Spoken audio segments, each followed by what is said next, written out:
অন্তরে অন্তরে ছিল নির্বাচনের পর সবকিছু অস্বীকার করব, নির্বাচনের পর কিছুই মানব না। সুফল ভোগকারী ব্যক্তি। আর একটা লোক দেখানো বিষয় তাদের ছিল, জুলাই বাস্তবায়ন, জুলাইয়ের যে চেতনার বাস্তবায়ন, এটাও লোক দেখানো। লোক দেখানো যদি না হবে তাহলে এত বিতর্ক কেন এখনো? যে যেটা বুঝে সেটাও বলছে, যেটা বুঝে না সেটাও বলছে। গণভোটে যাওয়ার পর এই আলাপটা আরেক ধরনের প্রতারণা। কারণ আপনাদের ওই যে নোট অফ ডিসেন্ট নিয়ে সিদ্ধান্ত হয় নাই বলেই তো গণভোটে যেতে হয়েছে। 30% লোক না ভোট দিল কেন? এটা হলো কাগজে কলমে। আমার মতে না ভোটের সংখ্যা আরো বেশি ছিল, এটা জোর করে বেশি দেখানো হয়েছে। প্রশাসন সব তমুকের লোক, তো সব লোক প্রশাসনে আমার, আবার নির্বাচন ইঞ্জিনিয়ারিং করছে আমার বিরুদ্ধে। মানে আপনিও বলতে যাচ্ছেন যে একটা ইঞ্জিনিয়ারিং হয়েছে? অবশ্যই অবশ্যই ইঞ্জিনিয়ারিং হয়েছে, এখানে কোনো সন্দেহ নাই। ইঞ্জিনিয়ারিং না হলে এই জীবনে প্রথম দেখলাম যে একটা নির্বাচন হওয়ার পর কত শতাংশ ভোট পড়েছে, এটা বলতে 24 ঘন্টা লাগে। ইঞ্জিনিয়ারিং করার পর যখন বিএনপি ক্ষমতা আসছে, তাহলে তো বিএনপিকে ক্ষমতা আনা হয়েছে। ওনাদেরকে বুঝতে হবে যে আমরা কি করলাম আর পাবলিক পারসেপশনটা কি দাঁড়ায়। আপনি যে 2026-এর ফেব্রুয়ারি মাসে নির্বাচন করছেন, সেটা কি সংবিধানে আছে? এই যে রাজনীতির মধ্যে গালাগালি ঢুকছে, এটা মনে হয় নতুন বন্দোবস্ত। এগুলো কতগুলো ভেক্টর ইউজ করে। সংস্কার এবং আন্দোলনের সাথে যুক্ত এবং এখন যে সংস্কার বিষয়ক জটিলতা, এই বিষয়ে আলোকপাতের জন্য আমি যেতে চাই এরপর আবু হেনা রাজ্জাকির কাছে। এই যে যারা বিভিন্ন ইউনুস সরকার আসার পর যে রাজনৈতিক দলগুলো বিভিন্ন পদক্ষেপ নিল, সংস্কার টংস্কার ইত্যাদি বিভিন্ন, কিন্তু এর ভিতরে স্টিয়ারিংয়ে যারা ছিলেন, ড্রাইভিং সিটে ছিল সবচেয়ে বড় দল বিএনপি। তার অন্তরে ছিল শুধুই নির্বাচন, শুধুই নির্বাচন, শুধুই নির্বাচন। এটা ছিল তার ভিতরে। বাহিরে যদি আসেন তাহলে বাহিরে কি ছিল? তার বাহিরে ছিল সব মেনে নেয়া, সব মেনে নেয়া, নয়তো নির্বাচন নাও হতে পারে, শঙ্কা ছিল। এবং মেজর হাফিজ অলরেডি বলেছেন যে আমরা গণভোট মেনে নিয়েছি এই কারণে, নাইলে নির্বাচনটা হতো না, এটা তারা মনে করেছে। তার মানে বাহিরে যেগুলো ছিল এগুলো তাদের সত্যিকার বিষয় না, এটা প্রতারণার মতো। তারপরে যদি আসেন, এর সাথে আরেকটা লোক দেখানো বিষয় তাদের ছিল, জুলাই বাস্তবায়ন, জুলাইয়ের যে চেতনার বাস্তবায়ন, এটাও লোক দেখানো। লোক দেখানো যদি না হবে তাহলে এত বিতর্ক কেন এখনো? আপনার এটা যদি লোক দেখানো নাই হবে। এখন জুলাই চেতনাটা কি? আচ্ছা, জুলাই চেতনা, ওই যে জুলাই চেতনা বাস্তবায়ন, কোটা বিরোধী আন্দোলন জুলাই সনদের আইনি ভিত্তি। হ্যাঁ, কিন্তু সংস্কার কেন যুক্ত হলো সেখানে? আন্দোলনের সময় ন্যাচারালি আপনি সংস্কার যুক্ত হলে এই কারণে, আপনাদের সংস্কারের সাথে সংবিধানের সম্পর্ক, সংবিধান সংস্কার করবেন, সেটা কিভাবে করবেন সেটা একটু পরে আসি।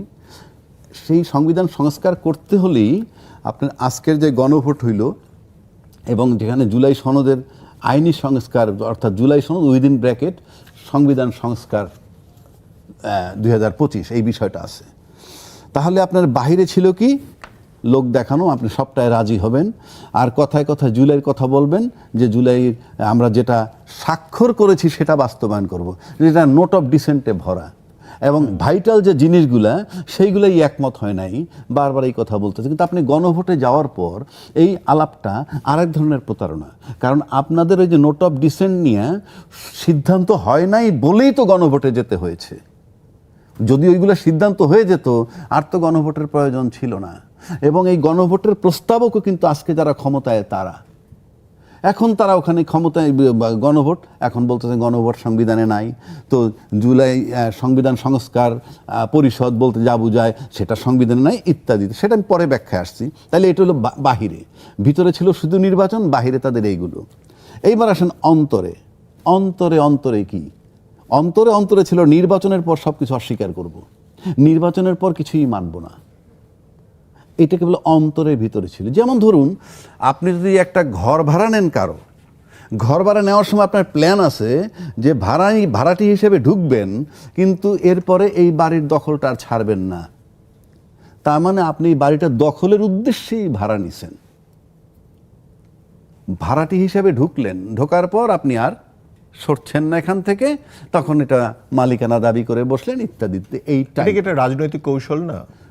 এটা তো কৌশল কোনটা? যেই কৌশলে আপনি জনগণের সাথে জনগণকে বিভ্রান্তিতে পড়বে, জনগণ যেখানে আপনার আস্থা রাইখে যেটা করছিল সেখান থেকে আপনি তো, এটা তো কৌশল এটাকে বলে না, এটা প্রতারণা বলে। এটা নিজস্ব বেনিফিটের জন্য। তা না হলে আপনি যদি মনে করেন যে এইখানে যেমন ধরেন যে আন্দোলনের সময় তো একটা পার্টি দীর্ঘ সময় গুপ্ত অবস্থায় থেকে আন্দোলনের সাথে পরে যুক্ত হয়েছে, তাহলে সেইটাকে কি আপনি কৌশল বলবেন না প্রতারণা বলবেন? না, গুপ্ত অবস্থায় যেটা করছে, যাদের কথা বলা হয় সেটা তো আপনার রাজনৈতিক কৌশল। এখনো তো দেখি টকশোতে অনেকে বলে বিএনপির ভিতরে নাকি গুপ্ত জামাত আছে, বলে। আমি জানি, আমি নামই বলতে পারি, যেমন আমাদের একজন সাংবাদিক আজিজ সাহেব সিনিয়র, উনি প্রায়ই বলেন বিএনপিতে গুপ্ত জামাত আছে। আমি তাকে বললাম, তো বিএনপিতে গুপ্ত জামাত থাকলে সে তো বিএনপির পক্ষের লোক না, বিপক্ষের লোক। তা আপনি বুঝতেছেন তো সেগুলো সরান না কেন? এগুলো কতগুলো ভেক্টর ইউজ করে, যেমন কি প্রশাসনের সব অমুকের লোক, প্রশাসনের সব তমুকের লোক। তো সব লোক প্রশাসনে আমার, আবার নির্বাচন ইঞ্জিনিয়ারিং করছে আমার বিরুদ্ধে, যেমন সেটাই তো। তাহলে এগুলো কতগুলো ভেক্টর ইউজ করে, কিন্তু এখানে এগুলো তো আমাদের কাছে দৃশ্যমান। কেন? গণভোটের কথা বিএনপির আজকের প্রধানমন্ত্রী তখনকার তারেক রহমান সাহেব, নির্বাচনের আগে তারেক রহমান সাহেব, নির্বাচনের পরে প্রধানমন্ত্রী, তখন উনি কি বলছিলেন? ধানের শীষে যেভাবে ভোট দিবেন ঠিক একইভাবে গণভোটের হায়ের পক্ষে ভোট দিবেন। তো আপনার কথায় সবাই ভোট দিছে, এখন আপনি এখান থেকে সরে যাচ্ছেন, এখন আপনি বলতেছেন এটা সংবিধানে নাই। এইবার আসি, সংবিধানে নাই কি আছে? সংবিধান, নির্বাচন কে দিল? অন্তর্বর্তী সরকার। অন্তর্বর্তী সরকার সংবিধানে নাই, সংবিধানে তত্ত্বাবধায়ক সরকারও নাই, অন্তর্বর্তীকালীন সরকারও নাই, তত্ত্বাবধায়ক সরকারও নাই। নির্বাচন দিলেন অন্তর্বর্তীকালীন সরকার, তাহলে তো সে তো সাংবিধানিক সরকার না। যে সরকারের নামটা ও সংবিধানের মধ্যে নাই, সে তো ওই সংবিধান অপারেট করতে পারে না। না, মানে তারা তো বলেনি যে তারা এটা করবে না, তারা তো বলেছে করবে। কোনটা? মানে সংস্কারের বিষয়গুলো তো তারা করবে, কাজ করবে, এটা তো তারা বলছে সংবিধানের ভিতরে থেকে। না, আপনি করবেন যে আপনার তো সংবিধান সংস্কার পরিষদের সদস্য হিসেবে আপনি তো ওত নেন নাই, আপনি তো ওতটা নেন নাই। সেটা তো সংবিধানের আপনার বিদ্যমান সংবিধানে তো সেটা নাই। বিদ্যমান সংবিধানে তো আপনার নির্বাচনটাও নাই। আপনি যে 2026-এর ফেব্রুয়ারি মাসে নির্বাচন করছেন, সেটা কি সংবিধানে আছে? না, সেটা তো একটা বিশেষ মুহূর্তে, আপনি সেটা তো ওটা বিশেষ মুহূর্তে মানে কি? তো আপনারই হবে। আমি আপনাকে চ্যালেঞ্জ ছুড়ে দিচ্ছি, আপনি যখন সংবিধানের কথা বলেন সংবিধানের মধ্যে থাকতে হবে, আপনার মন মতো থাকলে তো হবে না। না, এখন ধরেন প্রধানমন্ত্রী নাই, কিছু নাই, তখন সেই রাষ্ট্রটা চলবে কি করে? সেই রাষ্ট্রটার জন্য তো অন্তর্বর্তীকালীন সরকার এসে নির্বাচন একটা দিল ফেব্রুয়ারি 26-এ। এটা অন্তর্বর্তীকালীন সরকার নির্বাচন দিছে। অন্তর্বর্তীকালীন সরকার অ্যাবসোলুট পাওয়ারের অধিকারী ছিল, ওনাকে এই শর্তে আনা হয় নাই যে উনি নির্বাচন দিয়ে চলে যাবেন। এখানে আরেকটা ব্যাপার আপনাকে বলে নিই ফাঁকে, আপনি কি খেয়াল আছে কিনা, এই অন্তর্বর্তীকালীন সরকারের কাছে বিএনপি বলছিল যে আমরা ডিসেম্বর 25-এর মধ্যে নির্বাচন চাই। খেয়াল আছে? হ্যাঁ, ডিসেম্বর 25-এর মধ্যে নির্বাচন চাই বলছিল। তার আগে 7 তারিখে বলছিল আমরা 3 মাসের মধ্যে নির্বাচন চাই। তখন কিন্তু ইউনূস সরকার ওত নেন নাই। হ্যাঁ, সেটা তো ধরেন আমরা সব। আমি শেষ করি। হ্যাঁ, তাহলে একবার বললেন আপনি 7 তারিখ, কার কাছে বললেন, কার কাছে চাইছিলেন? সরকারই তো নাই তখন। হ্যাঁ আছে, সরকার ছিল, অন্তর্বর্তী সরকার তো ছিল। ছিল না, অন্তর্বর্তী সরকার 8 তারিখে ওত নিছেন। 7 তারিখ তো, হ্যাঁ 8 তারিখ নিয়েছে, 8 তারিখ ওত নিছেন, আর উনি তো চাইলেন 7 তারিখে। খেয়াল আছে কামাল ভাই? 7 তারিখ বললেন আমরা 3 মাসের মধ্যে নির্বাচন চাই। হ্যাঁ, কার কাছে চাইছেন? অনেকেই বলে যে, আমি আমার বিবেচনায় বলছি যে 5 তারিখ থেকে 8 তারিখ পর্যন্ত কোনো সরকার ছিল না। না, সরকার না থাকলে বিএনপি কার কাছে চাইলো 3 মাসের মধ্যে নির্বাচন? আবার ওয়াকারুজ্জামান সাহেব বলছিলেন আমি দেশের দায়িত্ব নিলাম, আপনাদের দায়িত্ব নিলাম। এই যে দায়িত্ব নিলেন এবং তার কাছে চাওয়া হয়েছে, কারণ ইউনূস সরকার তখন আসেন নাই। কিন্তু আমার যেটা কেন্দ্রীয় প্রশ্ন ছিল সেটা হচ্ছে যে জুলাই আন্দোলনের সাথে সংস্কারের যে বিষয়টা, মানে এইটা কি আন্দোলনকালীন সময় ছিল নাকি এটা পরে যুক্ত হলো? আপনি এই সংস্কারটা জুলাই সনদের আলোকে যদি আপনি সংস্কার না করেন, সনদ তো পরে হলো, না কিন্তু আগে সংস্কার যে করতে হবে, সংস্কার করতে হবে, তার সাথে সিদ্ধান্ত নিলে দলমত নিবে, সবাই ঐক্যমত্য আসলো। মানে সেটাকে আন্দোলনকালীন সময় ছিল কিনা? না, জুলাই আন্দোলনকালীন সময় এই সংস্কারের প্রশ্নটা ছিল কিনা? না, জুলাই আন্দোলনের সময় সংস্কারের প্রশ্ন ছিল না, তখন তো ছিল সরকারকে হটানো। হ্যাঁ, যেমন সরকারকে হটানোর পরে তার পরবর্তী পদক্ষেপ কি হবে এই হোমওয়ার্ক ছিল বলে আমার কাছে মনে হয় না। সেটাই, মানে মোহাম্মদ তানজিমউদ্দিন খান এই কথাটাই বলেছেন তার সাক্ষাৎকারে যে জুলাই আন্দোলনের সাথে সংস্কারের কোনো সম্পর্ক ছিল না। এটা বললে তো হবে না, কারণ তার পরবর্তী ধাপগুলো তো আমরা সবাই মেনে নিছি। টাইম টু টাইম যখন সবাই মেনে নিছে তখন তো আপনি এখান থেকে পিছিয়ে যেতে পারবেন না। দুই পক্ষ, কামাল ভাই আর আমি কিছু অনিয়ম সহকারে কিছু জিনিস আমরা মেনে নিচ্ছি। আমরা যদি দুই পক্ষ মেনে নেই তখন তো আপনি অনিয়মের দোহাই দিয়া পারবেন না। কারণ উনি যে বলছে ওটা তো জুলাইয়ের পরে, আন্দোলনের পর যখন সরকার আসলো, সংস্কার পরিষদ হলো, ঐক্যমত্য পরিষদ হলো, 6 মাস 7 মাস ধরে তারা যাতায়াত করলেন, লেফট রাইট করলেন, সব বুঝলাম। ইউনূস সাহেব অথর্ব সরকার, রাজনীতিবিদ না। রাজনীতিবিদরা বুঝলেন না কেন যে আমরা সংবিধানের বাইরে আছি? একবারও কি আপনি শুনছেন যে এই 7 মাস 8 মাস যে দৌড়ঝাঁপ দিল, একবারও গিয়ে কেউ বলছে ইউনূস সরকারের কাছে যে দেখেন সংবিধান মোতাবেক তো 3 মাসের মধ্যে নির্বাচন, আপনি লেফট রাইট করতেছেন কেন, আপনি নির্বাচন দিয়ে দেন? কেউ কি বলছিল? আমরা এই প্রশ্নটা নিয়ে রাজ্জাক ভাই, আমরা এই প্রশ্নটা নিয়ে একটু মাসুদ কামালের কাছে যেতে চাই যে সংবিধান এবং সংস্কারের বিষয়টা এবং পরে এসে সংস্কার মানে সনদের বিষয়, কিন্তু এই যে মানে আবার তার সাথে হচ্ছে জুলাই আন্দোলন, এর যে ভেতর বাহিরটা কীরকম, মানে আপনার কাছে কি মনে হয়? যে প্রশ্নটা আবার সামনে এসছে অনেকদিন পরে।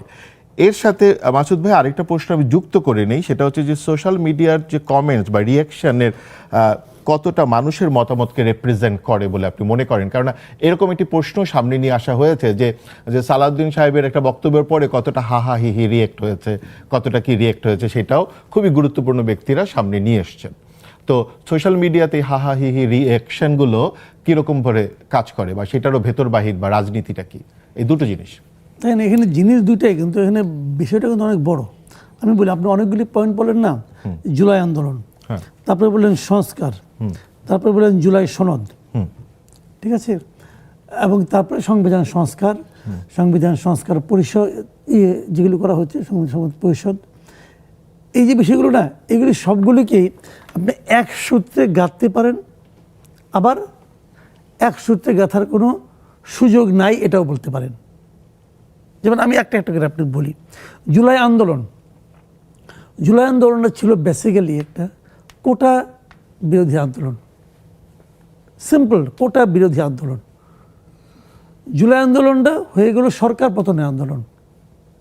শুরুতে ছিল কোটা সংস্কার বিষয়ক আন্দোলন, পরে সেটা সরকারের, ওই সময়কার সরকারের মূর্খতার কারণে, ভুল সিদ্ধান্ত, একের পর এক লাগাতার ভুল সিদ্ধান্তের কারণে সেটা হয়ে গেল সরকার পতনের আন্দোলন। যখন সরকার পতন হয়েই গেল, তখন কিন্তু এক একজন যার যার মতো করে বলতে শুরু করলো যে আমি এই জন্য পতন ঘটিয়েছি, এই পতনের পেছনে আমার এই উদ্দেশ্য ছিল, ওই উদ্দেশ্য ছিল, দ্বিতীয় রিপাবলিক ছিল, হ্যান ছিল, ত্যান ছিল। যে যেটা বুঝে সেটাও বলছে, যেটা বুঝে না সেটাও বলছে। দ্বিতীয় রিপাবলিক কী জিনিস ভাই, কই ওটা কই গেছে? এখন পান কোথাও খুঁজে পাবেন? জিজ্ঞাসা করুন তো ভাই, কে জানি বলছিলেন যে সেকেন্ড রিপাবলিক, উনি কে? পাবেন না। সেকেন্ড রিপাবলিক কই? নাই কিন্তু কোথাও। নতুন বন্দোবস্ত কই? কিছু বুঝেন? নতুন বন্দোবস্ত খুঁজেন তো, কিছু আছে কিনা? এনসিপি মানে সংসদে গেল, নতুন একটা দল হলো, তো নতুন বন্দোবস্ত জিনিসটা কি পাইছেন কোথাও? আমি যদি খুব বেশি খুঁজে তাহলে পাবেন এই যে রাজনীতির মধ্যে গালাগালি ঢুকছে, এইটা মনে হয় নতুন বন্দোবস্ত। এছাড়া আর তো কিছু আমি দেখি না। নতুন বন্দোবস্ত জিনিসটা কি, এগুলো তারা কিন্তু বলছে। সংস্কারের একটা আকাঙ্ক্ষা মানুষের মধ্যে ছিল, কোনো সন্দেহ না, আমার মধ্যেও ছিল। আমার ধারণা আমাদের যিনি সমালোচক ওনার মধ্যেও ছিল, আপনার মধ্যেও ছিল। সংস্কারের আকাঙ্ক্ষা ছিল।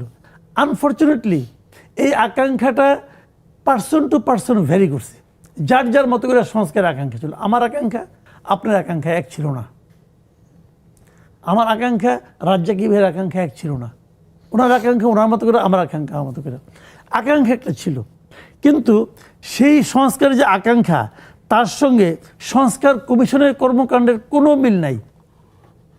যে কারণে সংস্কার কমিশন যখন গঠন করা হলো, যে লোকগুলিকে গঠন করা হলো, আমি নিজেই বলেছি এরা সংস্কার করতে পারবে না। আমার কাছে মনে হয়েছে, আমার ধারণা রাজ্জাকি ভাইয়েরও কারো পছন্দ হয় নাই কোনো কমিশনকে, যে সমস্ত লোক নিয়ে কমিশন করছে। তারপরে তারা যখন রিপোর্ট দিল, হ্যাঁ এখানে কিছু ভালো ভালো বিষয় ছিল। তারপরে সেখান থেকে যখন আপনার জুলাই সনদ হলো, দেখেন এই জুলাই সনদ এবং সংস্কার আকাঙ্ক্ষার সঙ্গে, সংস্কার চেতনার সঙ্গে, জুলাই চেতনার সঙ্গে কোনো সম্পর্ক নাই।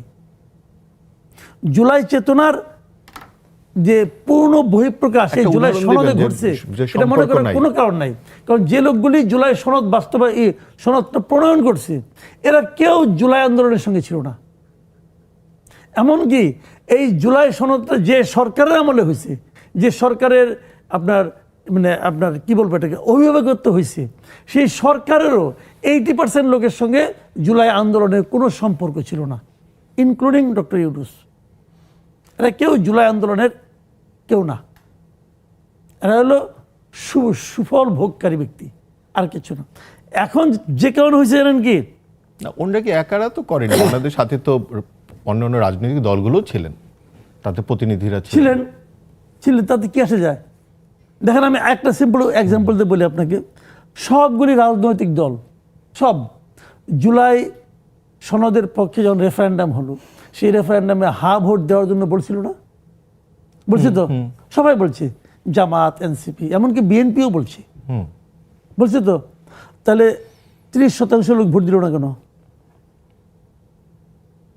এবং 11টাই সে সমস্ত রাজনৈতিক দল বলছে। তাহলে সবাই বলার পরেও 30% লোক না ভোট দিল কেন? এটা হলো কাগজে কলমে। আমার মতে না ভোটের সংখ্যা আরো বেশি ছিল, এটা জোর করে বেশি দেখানো হয়েছে। এখানে এই নির্বাচন কমিশন সৎ ছিল না, এটা আমি শিওর।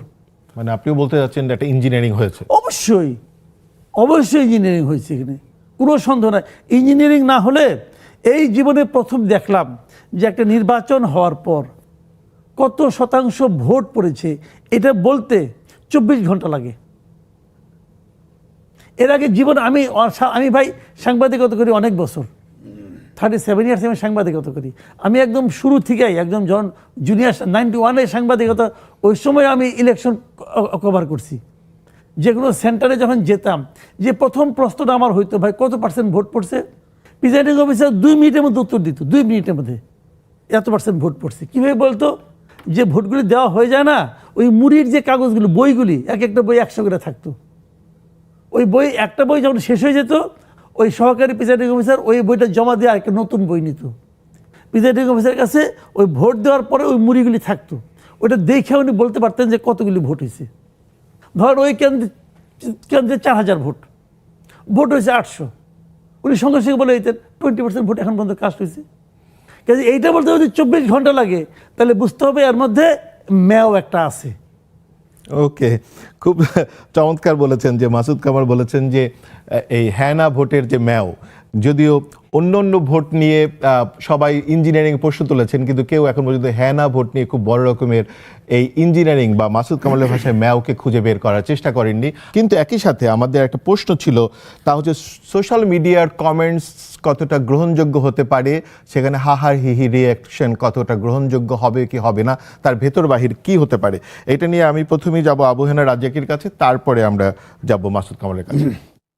ধন্যবাদ আপনাকে এবং আমার সহ-আলোচক মাসুদ কামাল ভাই, আমার প্রিয় একজন মানুষ। কামাল ভাই যে ইঞ্জিনিয়ারিং প্রশ্নটা আনলো, এখন আপনি যদি আমার কাছে বলেন, অফিসিয়াল তো ডকুমেন্ট আমার কাছে নাই, অফিসিয়াল ডকুমেন্ট তার কাছেও নাই, কিন্তু আমরা যদি কিছু প্রেক্ষাপট মিলাই বা কিছু বক্তব্য মিলাই, সৈয়দ রেজওয়ানা হাসান উনি কি বলছেন, উনি আমার জানা মতে প্রথম জামাতের নাম বলছিল, পরে শুনলাম উনি জামাতের কথা বলেন নাই। উনি বলছেন যে উগ্রপন্থী যারা, তারা যাতে মেইন স্ট্রিমে সোজা কথা পাওয়ারে আসতে না পারে, সেটার জন্য যা করার সেটা করেছেন উনি। তার মানে ইঞ্জিনিয়ারিংটা এডমিটেড। আর ইঞ্জিনিয়ারিং করার পর যখন বিএনপি ক্ষমতা আসছে, তাহলে তো বিএনপিকে ক্ষমতা আনা হয়েছে তার কথা মতে। কারণ আপনি তো ইঞ্জিনিয়ারিং করার মানে কি? ইঞ্জিনিয়ারিং করার মানে কাকে ক্ষমতা আনবেন, কাকে আনবেন না, সেই সিদ্ধান্ত। এখন উগ্রবাদীকে যদি আপনি না আনতে চান, সেটা তো আপনি এডমিট করছেন। আবার বলছেন এইটা যে আমি যদি কখনো মবের শিকার হই, তাহলে পরে আমি জামাত এবং শিবির দায়ী থাকবে। তার মানে আপনি উগ্রপন্থী বলতে তাদেরকে মিন করছেন। বিরোধী দল তো তারা, আর তো কেউ ছিল না। উনি তো, আপনি তো ক্লিয়ার করেন নাই কোন দলটা। এক্ষেত্রে আমার মনে হয় যে আমরা সেটা শেষ করে দিই। মাসুদ ভাইয়ের মনে হয় একটা থাকতে পারে, এটা ছোট টিপ্পনি থাকতে পারে আপনার। না, সেটা উনি নোটে রাখুক। আচ্ছা, তারপরে আসেন ইঞ্জিনিয়ারিং এর কথা যদি আসে, তাহলে ইঞ্জিনিয়ারিং আপনি ইঞ্জিনিয়ারিংটা এডমিট করি যদি আমি, তাহলে ইঞ্জিনিয়ারিং করে বিএনপিকে জেতানো হয়েছে। যদি উগ্রবাদীকে ঠেকানো হয়, তাহলে গণভোটকে ইঞ্জিনিয়ারিং করে না জেতানোর কোনো কারণ নাই। কেন? এবং তাতে বিএনপি একমত হবে, কারণ বিএনপি ক্ষমতায় যাওয়ার মধ্যে সে তো ম্যাক্সিমাম ভোট পাইছে, এবং বিএনপির তারেক রহমান সাহেব প্রধানমন্ত্রী, আজকের প্রধানমন্ত্রী, উনি কি বলছেন? গণভোটে ভোট দিবেন। তো গণভোটে ভোট দিলে এবং বিএনপি যদি গণভোটে তারেক রহমান সাহেবের কথায় দিয়ে থাকেন, তাহলে তো জিতবে, 1 নম্বর। 2 নম্বর, যদি হা ভোট ফেল করতো, মানে গণভোটটা টোটালি ফেল করতো, আর বিএনপি ক্ষমতায় যেত ইঞ্জিনিয়ারিং এর নামে, তাহলে স্টাবলিশড হয়ে যেত যে বিএনপি গণভোটে হাতে ভোট দেয় নাই। সুতরাং সেই ইঞ্জিনিয়ারিং এর পার্ট যদি আমি ধরি, তাইলে গণভোটকে জিতাইতে যেমন বাধ্য হয়েছে, একইভাবে বিএনপিকেও ক্ষমতায় নিছে তারা ইঞ্জিনিয়ারিং করে, এবং বিরোধী দলকে ঠেকাইছে। এটা হলো আপনি যদি ইঞ্জিনিয়ারিংটাকে আমরা এডমিট করি, এখানে আর কোনো বিকল্প নাই। যেহেতু ইঞ্জিনিয়ারিং কথাটা আসছে, এবং ইঞ্জিনিয়ার সৈয়দা রেজওয়ানা হাসান সে নিজেও বলছে আমরা উগ্রবাদীকে যাতে মেইন স্ট্রিমে না আসতে পারে সেটার জন্য যা করার আমরা ইঞ্জিনিয়ারিং করেছি। এটা যদি বলে তাহলে এই ইঞ্জিনিয়ারিং তার মানে নির্বাচনটা, এটা তো শুধু উনি যে উগ্রবাদীদের ক্ষতি করলেন কথার কথা বলছি। আমার ব্যক্তিগতভাবে প্রশ্ন হইল, উনি কে উগ্রবাদীকে ঠেকানোর জন্য? আপনি তো ভোট দিবেন, ভোটে যদি উগ্রবাদী আসে, আমি তর্কের খাতিরে বলি উগ্রবাদী আসবে, কিন্তু আপনি ঠেকানোর কে? এটা 1 নম্বর।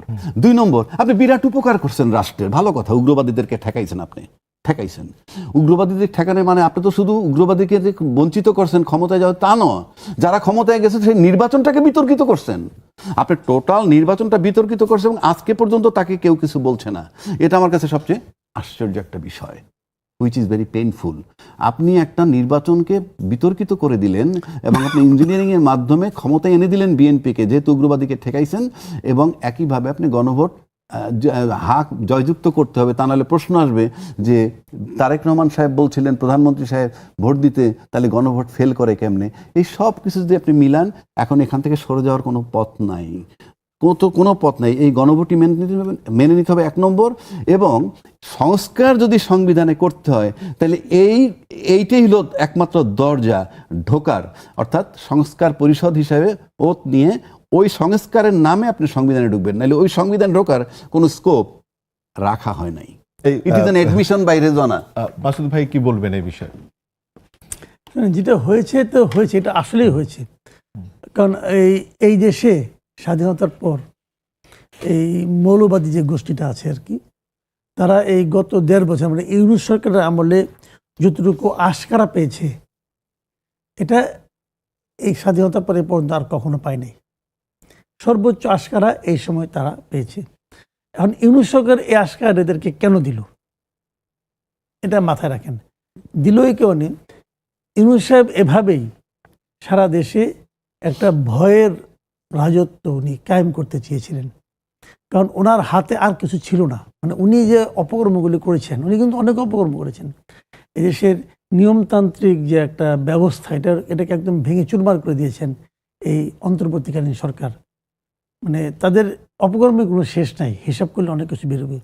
এবং সেটাকে চালিয়ে রাখার জন্য ওনার এগুলি দরকার ছিল যে একটা আপনার কি বলে মানে একটা মবের যে একটা আপনার আতঙ্ক, এটা ওনার প্রয়োজন ছিল। এটার মাধ্যমে উনি করতেন। কেউ কিছু বললো, তাকে তার উপর মব লেলাই দেওয়া হতো, এবং উনি কিচ্ছু বলতেন না, চুপ করে থাকতেন। কোনো সুস্থ দেশ এটাকে মানবে যে বাড়ির পর গ্রামের পর গ্রাম কেবলমাত্র আওয়ামী লীগ করে এই অজুহাতে, সে আওয়ামী লীগ করে কিনা এটা প্রমাণ করার কোনো প্রয়োজন নাই। আগুন ম্যাচের কাঠিটা জ্বালানোর সময় বললো এই লোক আওয়ামী লীগ করে, বলে আগুন ধরাই দিল, এটার কোনো বিচার হতো না। হয় নাই কিন্তু একটাও, জাস্ট হয় নাই। কোন আইনে বলে যে 32 নম্বরের মতো একটা বাড়ি ভেঙে দেবেন আপনি? ধরলাম এটা একজন শত্রুর বাড়ি, ধরলাম এটা হিটলারের বাড়ি, আপনি দিনে দুপুরে সরকারের প্রশ্রয়ের থেকে ভেঙে দিবেন? এটা হয়? হ্যাঁ, যেমন ধরেন কোনো মামলা হয়েছে বাড়ি ভাঙা নিয়ে, আপনি আমাকে বলেন, সিম্পল অন্য আলাপ বাদ দেন, সেটা একটা আইন থাকবে। 32 নম্বর যে ভাঙা হয়েছে, এটা কোনো মামলা হয়েছে? একটা অপঘাতে মৃত্যুর মামলা হয়? হয় না। একটা মামলা হয়েছে কিনা জিজ্ঞেস করেন তো। ইউনূস কোনো মামলা করছে? হয় নাই। অথচ ডক্টর ইউনূস কিন্তু 32 নম্বর ভাঙা নিয়ে 2টা বিবৃতি দিচ্ছে একই দিনে। সে 24 ঘন্টার মধ্যে 2বার বিবৃতি দিচ্ছে, দিয়ে বলছে এটা ভাঙা ঠিক হয় নাই। যেটা তুমি বলতেছো ঠিক হয় নাই, এটা আইনগত ব্যবস্থা নিলে না কেন? কারা ভাঙছে সবাই জানে, ছবি আছে। হাদি তো আহ্বান করছে ভাঙার জন্য, হাদি তো ওপেন একদম বলছে ভাঙা হোক। ওই সময় তো লোক হাতিকে চিনলো। এই পাশাপাশি আরেকটা প্রশ্ন মাথায় এলো যে, যেমন ধরেন যে গত বছর বইমেলাতেও আমরা দেখেছি যে হঠাৎ তৌহিদি জনতা এবং নানা কিছু এবং বাংলা একাডেমির মহাপরিচালক রীতিমতো স্টলকেও কালো কাপড় দিয়ে ঢেকে দিলেন, কতগুলো বন্ধ করে দিলেন এবং তৌহিদি জনতারা আক্রমণ করছে। কিন্তু এইবার রোজার মাসে বইমেলা হওয়ার পরে আমরা আর কোনো তৌহিদি জনতা বা এরকম কোনো দেখবেন না কিছু তো। দেখলাম না। কেন কারণ দেখলাম না? তখন তো এর ভেতর তৌহিদি বাহিরটা জনতারা কি? ঠিকঠাক মতো কাজ করতে পারতেছে কিনা, তাদের তৌহিদি জনতাকে নিরাপত্তা দেওয়া হচ্ছে কিনা, এগুলো তো গভর্নমেন্ট ইনিশিয়েট করেছে। সরকারের একজন প্রেস সেক্রেটারি, সে সিনিয়র সেক্রেটারি পদমর্যাদা একজন ব্যক্তি, সে নিজে বইমেলার মধ্যে একটা ডাস্টবিন বানিয়ে অন্য একজন ওই আগের প্রধানমন্ত্রীর ছবি লাগিয়ে সেটাকে ডাস্টবিন হিসেবে উনি একটা স্বীকৃতি দিয়েছেন। দিয়ে কি হয়েছে, ওনার নাম হয়ে গেছে ডাস্টবিন শফিক। যার ছবি ওখানে ছিল তার নাম কিন্তু কেউ বলে নাই। বাংলাদেশ মানুষকে জিজ্ঞাসা করেন, ডাস্টবিন হাসিনা কেউ বলে না, ডাস্টবিন শফিক উনি বলে। তো এই মব বা ইসাকে সবসময় প্রেসার গ্রুপ হিসেবে দেখেছেন। হ্যাঁ, উনি দেখেছেন, উনি তো বললাম ওনার নামই হয়ে গেছে ডাস্টবিন শফিক। আমরা তো এটা তো মানুষ, এটা হলো মানে ওনাদেরকে বুঝতে হবে যে আমরা কি করলাম আর পাবলিক পারসেপশনটা কি দাঁড়াইলো। ওই যে আপনি বলেন না হা হা হি হি, এটা হয়তো বা কোনো মূল্য নাই, আবার একদম মূল্য নেই আপনি তাও বলতে পারবেন। আমরা যখন ইউনিভার্সিটিতে পড়তাম তখন আমরা বলতাম যে দেয়ালে লিখন পড়ুন, সরকারকে বলতাম, গভর্নমেন্টকে বলতাম আপনারা দেয়ালে কি লেখা হয় এটা পড়েন। দেয়ালে কেন লেখে আপনার খেয়াল আছে কিনা, একদিন অনেক বছর আগে একবার একজন লিখতো যে কি যেন লিখতো যে নাই শান্তি নাই নাকি যেন বলতো একটা, হ্যাঁ যে শুভ তুই পালিয়ে যা, শুভত্তি মানে আরো আগে, তারও আগে ইয়াজউদ্দিন না কে ছিল, হ্যাঁ শান্তি নাই, এই জন্য লেখা থাকতো। ওটা কিন্তু আলোড়ন সৃষ্টি করতো।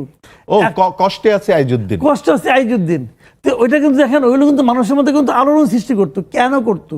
মানুষ যখন দেয়ালে ওই দেয়ালের লিখনটা এখন সোশ্যাল মিডিয়ার লেখন হয়ে গেছে।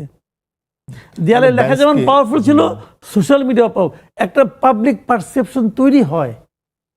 আবার এটা করতে যে কিছু ঝামেলাও আছে, কিছু বট বাহিনী আছে।